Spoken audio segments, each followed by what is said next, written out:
Fl-2021 61% tan-nies li jgħixu f'Malta u li għandhom bejn is-16 u l-74 sena kellhom ħiliet diġitali bażiċi. Dan ħareġ minn ċifri uffiċjali tal-Uffiċċju tal-Istatistika tal-Unjoni Ewropea, il-Eurostat, hekk kif ġie rimarkat li din iċ-ċifra hija proprju 7% aktar mill-medja Ewropea. Il-medja Ewropea hija ta' 54%.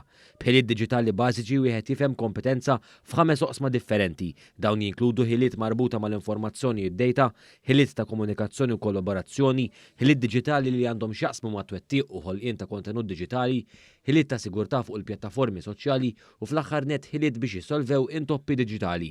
Fil-fatt is-sena l-oħra, il-pajjiżi bl-ogħla rata ta' persuni b'ħiliet diġitali fl-Ewropa skont il-Eurostat huma l-Olanda u l-Finlandja. Hawnhekk il-persentaġġ tal-poplu b'dawn il-ħiliet diġitali bażiċi jammonta għal 79%. Wara segwi l-Irlanda b'70%.